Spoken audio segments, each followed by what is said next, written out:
Honey Extraction Part 2 2019. As I explained in my last video, this is my rudimentary honey uncapping tank. And what it is I got a couple bins here. This bin has a hole in the bottom with a queen excluder inside the bottom.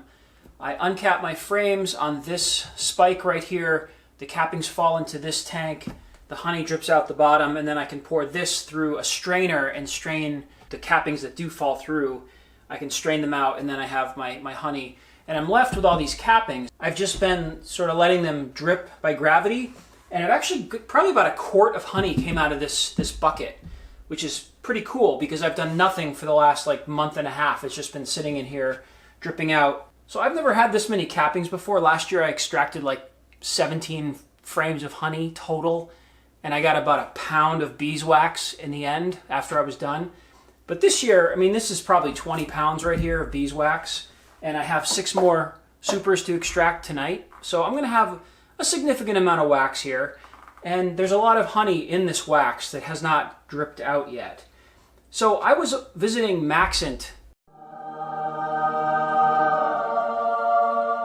my favorite extractor company, about a month and a half ago, and Jake, the head dude over at MAXANT, said that he would like to offer me a little something to try out on video for you guys. So he sent me a little toy. Boom. Check that out. This is the MAXANT 1200-20 Junior Spinner. Look at that.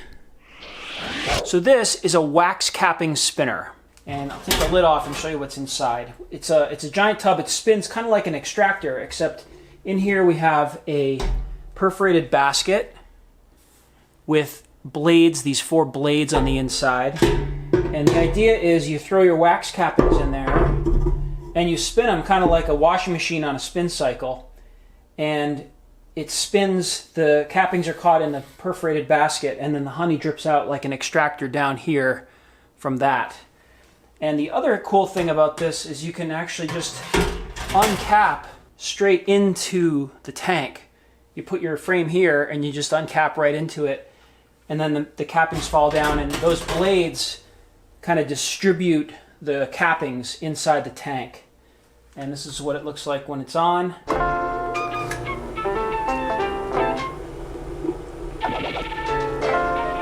Really quiet. It's kind of a gentle spin, but the idea is that it just spins and you put them in here for several hours and they will just dry out. All right, so I'm going to give this thing a try today. I'm going to extract the remaining 6 supers that I have, and then I'm going to show you how I render my wax and get my wax nice and clean. I still have never done anything with my beeswax. I'm just collecting it. I've been collecting it for 4 years, but I'm going to show you what I do with my wax, and hopefully this will help that process. First frame, let's see how this thing works.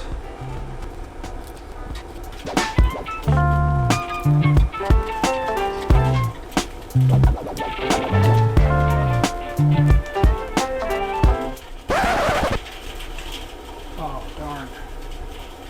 You know what? I actually forgot something. Probably pretty important, actually. Jake suggested one other thing I forgot about. Hold on. Jake gave me this. It's like a window screen material that goes inside the tub. So the idea is that this will stop the small pieces of wax from shooting through the perforated tub in here. Yeah, we're already getting little wax bits behind the tub here. So let's put this thing in there.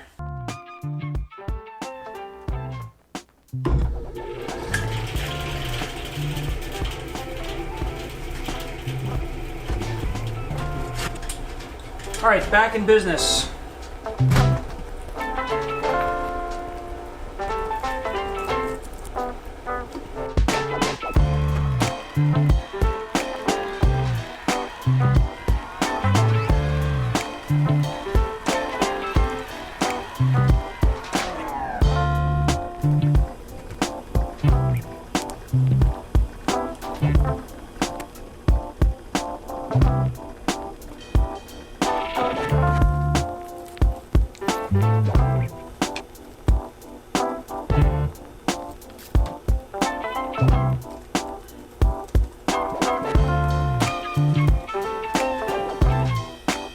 So this is the result of all the frames that I just cut off and dropped in here.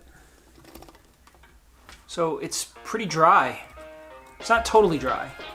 So I'm going to leave all this in here, and I'm going to put in all of the cappings from the first round. These are quite dry.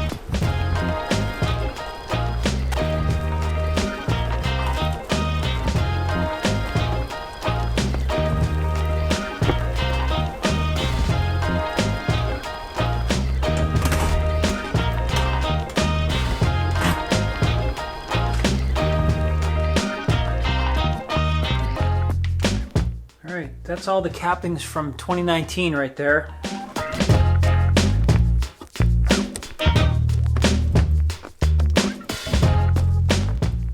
All right. Just gonna let that drip all night.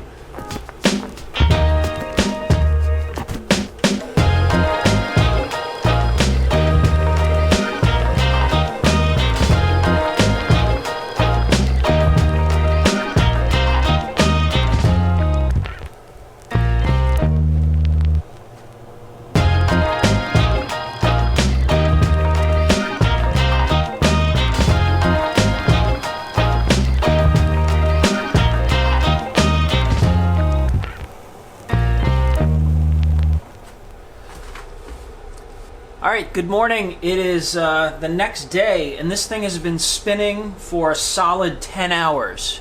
It's just been on all night long and all morning. We have probably almost 3 gallons of honey that came out of the cappings from last night. So that's a lot of honey to come out of these things. So yeah, these are, I mean, it's a little sticky, but it's dry. Very, very dry. I'm super impressed. I mean, it's a real basic machine, but it does its job very, very well. So the 3 gallons of honey that we got out of here came out of the 6 supers that I extracted last night. So we got the honey from the extractor, but then we got 3 gallons of honey out of the cappings, which we wouldn't have gotten without this. I mean, we could have gotten it over time if we just let these hang and drip from a bag, but this was done in, less than 12 hours. We get three more gallons of honey out of it.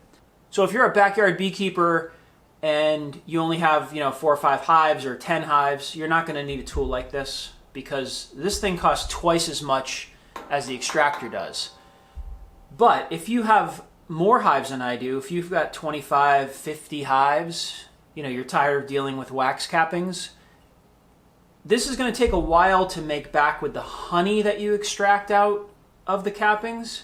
But as far as time and effort goes, this thing is great. It's a huge time saver. It's a huge effort saver. It's a lot less mess than uncapping into the bucket or into bags and squeezing honey out. It's an expensive tool, but it works great. And as far as the build quality goes, I mean, I was impressed with the 3100P because I'd never had an extractor before. I gotta say, I mean, this thing is solid. This is a real solid machine, and it works great. But the motor on this thing is enormous. The build of this, it's like short and stout. The legs are much heavier duty. It just feels more commercial. I mean, this thing, it doesn't move when it's spinning. It's beautiful. So build quality is A+. I think I'm going to be using this in the future. So thank you, MAXANT, for sending this over. This is a solid product. All right, so in here we have about this plus this is about 5 gallons of honey. This one here plus what's dripping out of the drippings, plus I got some in here I got to put in there still. We're probably around 12 gallons of honey for these 6 supers. These 6 supers didn't have a ton of honey on them. They weren't all like exploding on the sides. Some of them were pretty thin, but they were all capped. So this round here came off late August. No, early September. I took all these frames off. So this is sort of the end of the summer honey. There was no fall flow, so none of this is really dark. It's all pretty light. So this honey plus what I harvested this summer, which was around 270 pounds, puts us well over 400 pounds of honey for the year. which is insane to me because I always say this, it's not about the honey, and it's not about the honey because I never expected to have this much honey, ever. But what I'm going to do is figure out a way to make this available to you guys, because you're the people that care about this channel, and you're the people that watch and support me by watching my videos. So I want to figure out a way to get this into your hands, or at least make it available to you. So stay tuned. I don't know how I'm going to do it yet. There'll be some kind of online ordering. I'm going to be shipping out a lot of bottles of honey. I don't know, again, how that's going to happen, but I'm working on it. So stay tuned for that. So I'm going to end this video here with the honey, and then the next video I'm going to get into what I'm going to do with all my wax, because I also have more wax than I've ever had before, and I'm going to show you my system for rendering down my wax, which is really easy and clean and simple, and that's going to be on the next video. And I don't even know what I'm going to do with my wax, because I've never had this much wax before, but here we are. So thanks so much for watching. Stay tuned. The next video is coming up, and then we'll talk about how you guys can get some of this honey. So, see you later.